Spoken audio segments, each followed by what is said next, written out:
What I know about San Francisco social media worker culture. Hey, it's Prince of Queens, and some bigger YouTubers were talking about the ongoing political bias within San Francisco and Silicon Valley, which is under 45 minutes away from San Francisco. And they seemed interested in having me come on for a live stream and talk about my understanding of this culture a bit, which I want to do, but I think I can make this video as a good primer for what we might be talking about. First, I should point out that this video really should be digested as supplementary material to my video called Why San Francisco is the Worst City on Earth and I Will Never Move Back, in which I go into precise historical detail about how exactly I believe that the city developed into having such radical leftist politics somewhat, if not mostly, organically. For the purposes of this video, however, the main thing that people should keep in mind is that the San Francisco Bay Area has been based around waves of population growth due to social trends and economic growth, which has given it the title of being a gold rush town based on the 1849 gold rush, and that the current economy of tech workers is mainly composed of fairly recent transplants into the city, but go watch the whole thing if you are interested in those details.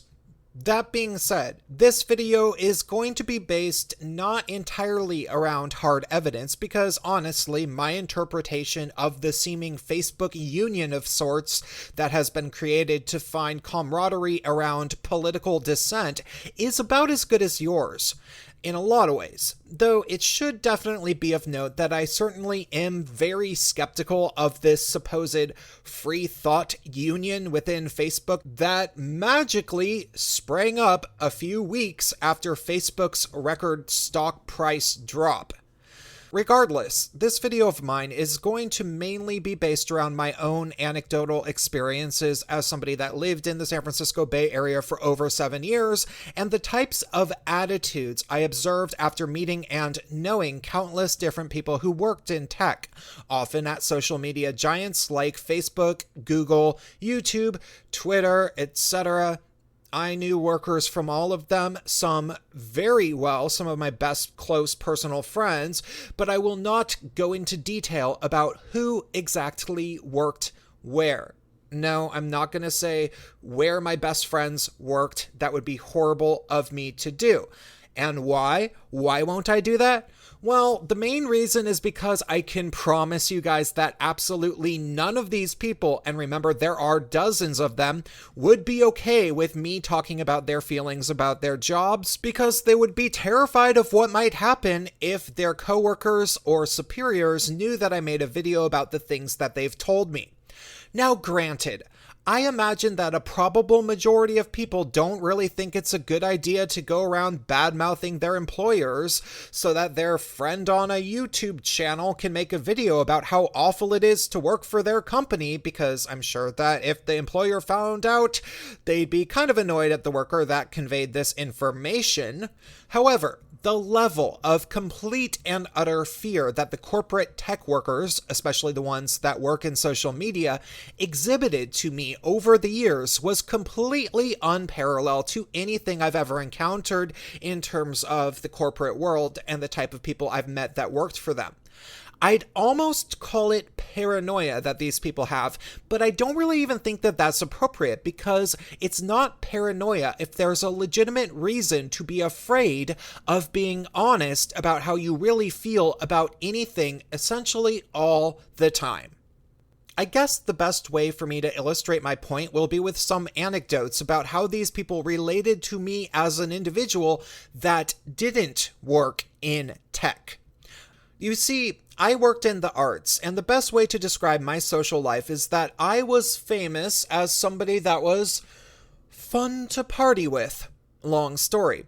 I knew all sorts of people who were coders, engineers, managerial types, multimedia workers, marketing specialists, lawyers, and everything else you can imagine that would go into the tech industry. And I was intelligent enough to follow most or much of what they were talking about, but also fairly safe to talk to about work-related stuff, because they knew perfectly well that I didn't have anybody to tell, because I was just some artist type that was always wasted anyway, so they could kind of spill their guts if they got wasted around me, and they did. They'd occasionally talk smack about their jobs, and more so in recent years, they'd hint at weird social justice tyranny in these offices. But the funny thing is that if I'd ever say anything remotely related to asking, well, that's crazy that your coworker acts like that. Can't you say something to your manager?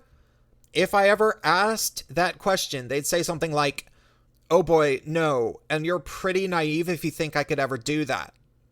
You see, these people live in constant fear of upsetting their superiors, other coworkers, or HR, which is plainly evident from the way James Damore speaks about Google, his subsequent blacklist, and even silly examples like the woman who once asked for a month off of work at Apple, and I think she got it, because somebody posted, hide your kids, hide your wife, in a company-wide chat, and she claimed to have been triggered about rape or something. But really, what people need to understand about the corporate culture of social media tech workers in the San Francisco area is that they aren't only afraid of getting into trouble for violating social justice rules. They are afraid of getting into trouble over essentially anything. For example, I once had a female friend go on and on to me about how afraid she was of the fact that a male coworker made a pass at her when they were off the clock. He was her superior, so she didn't want to upset him in any way, because women fear these blacklists too. And as we saw from James Damore, they have no problem flat out lying about people, so this guy, being her superior, could have easily made something up about her because of this interaction. Now, granted, she absolutely knew that she theoretically could report him to HR, but she feared actually doing that, because if she reported to HR that this superior had made a pass at an extremely qualified female tech worker, which she was, she's actually a very smart person, it would be a huge deal, and he'd likely get in a lot of trouble, and she didn't want to do that. So basically, she had to pretty much pretend like it didn't happen and hope that he didn't start nasty rumors about her at work because he was vengeful or something after he didn't get a date, or she could go out with him, which she didn't want to do. Point is, it's a two-way street. It's oppressive to all of the workers, and everybody lives in fear. Though granted, those tech workers weren't afraid of upsetting me, of course, because I was just a wasted artist and it was 4 a.m. But man, let me tell you, if I ever posted anything on their Facebook wall that was the least bit un-PC or implied that we had partook in some sort of substance use, unless they were my really good friend, and then they would just give me a really big warning. If they weren't my really good friend, they would unfriend me so that it could never happen again. Because, duh, these people work in social media, so all of their bosses are constantly cruising their Facebook walls. That being said, I think back about how they acted with me in person and the ways in which they would usually change in their patterns of behavior as the evenings went on. Often, we'd start hanging out around maybe 9 or 10 p.m. and then not separate until 4 or 5 a.m. because we were the famous San Francisco weekend warrior partying types. Though, for me, it wasn't just a weekend thing very often. Anyhow, usually, at first, they truly did have a massive amount of social anxiety, not unlike James Damore anytime he ever spoke to pretty much anybody.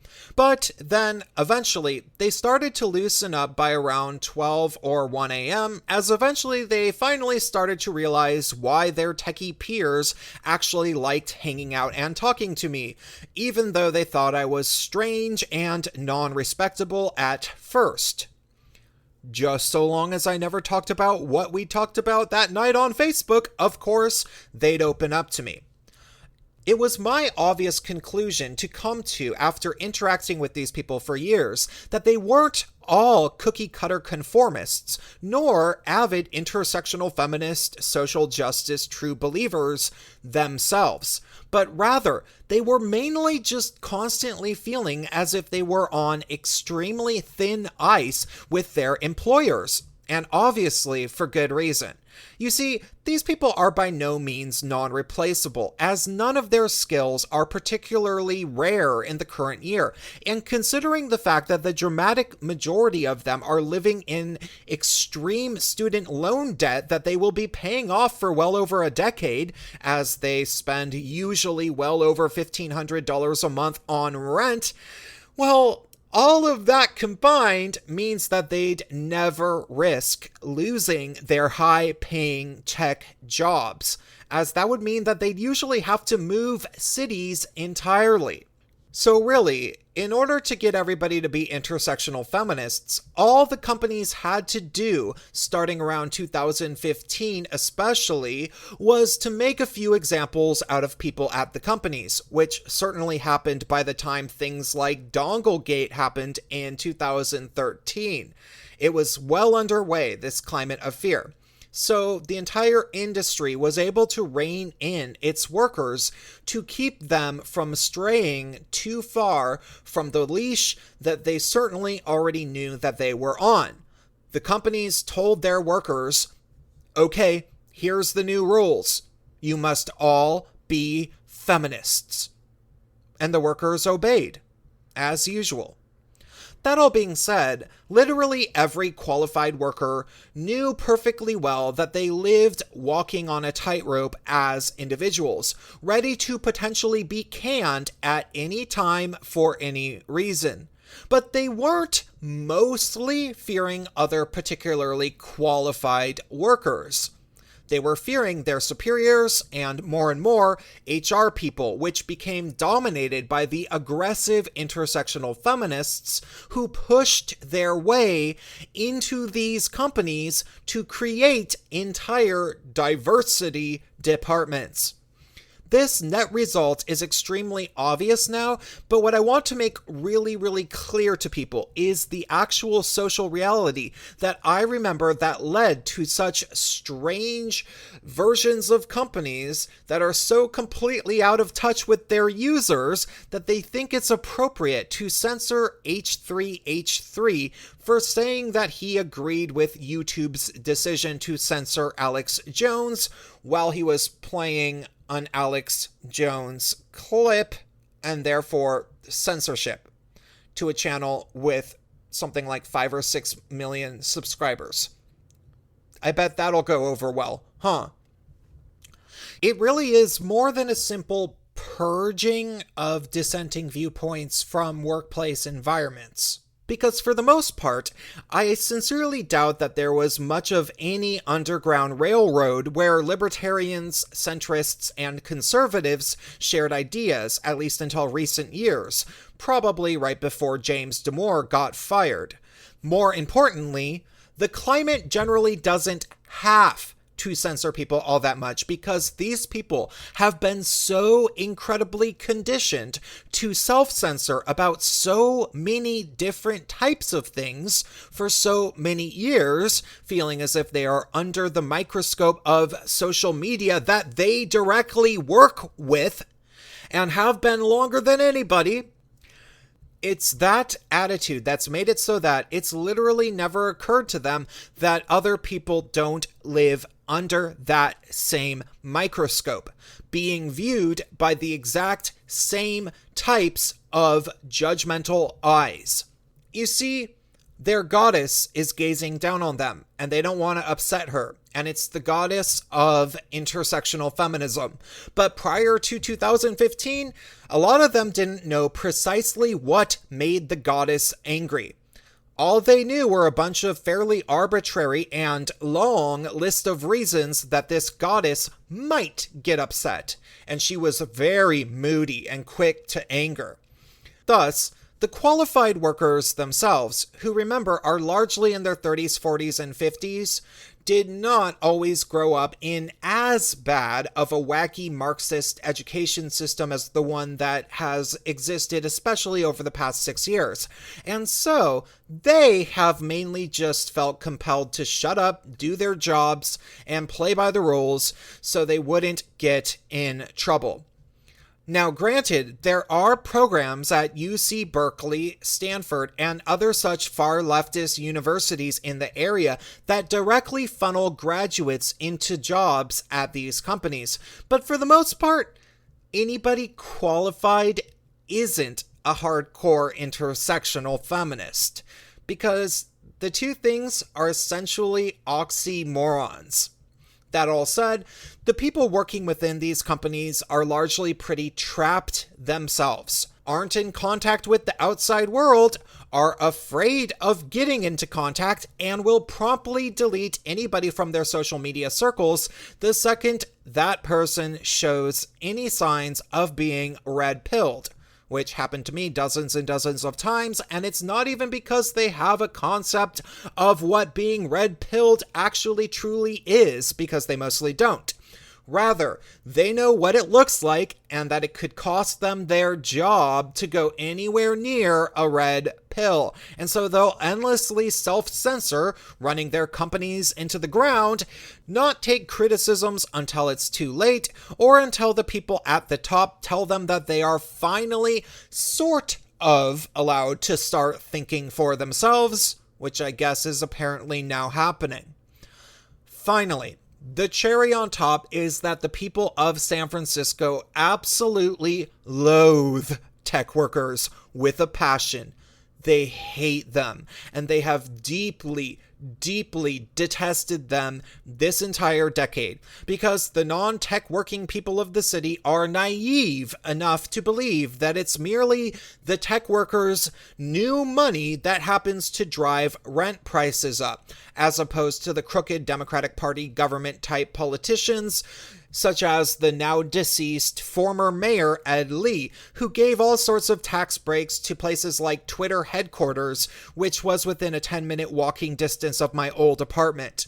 Ed Lee was also famous for granting a lot of deals with corrupt property management companies that were probably essentially just selling property to Chinese investors that were completely overpriced, and the condominium prices have been falling consistently for the past, 4 years or so, at least maybe 2, and they're probably going to keep falling because ultimately the city's mayor sold San Francisco out and made it completely unaffordable due to crookedness, and then he suddenly died of a heart attack in a supermarket. Completely non-suspicious death, I'm sure. So regardless, yes, I'm absolutely serious when I say that the non-techie citizens of the San Francisco area generally hold tech workers in massive disdain, as they think of them as supposedly privileged white people that are solely responsible for creating the current homelessness crisis, and then forcing all the fun music venues to go out of business. Silicon Valley. Hey girl, did you get that eviction notice? Google apps. Google apps. Gringa apps. I just wanna be white. Google apps. Google apps. Gringa apps. I just wanna be white. I wanna be white, daddy. Even though the tech workers themselves are being constantly abused by this entire machine.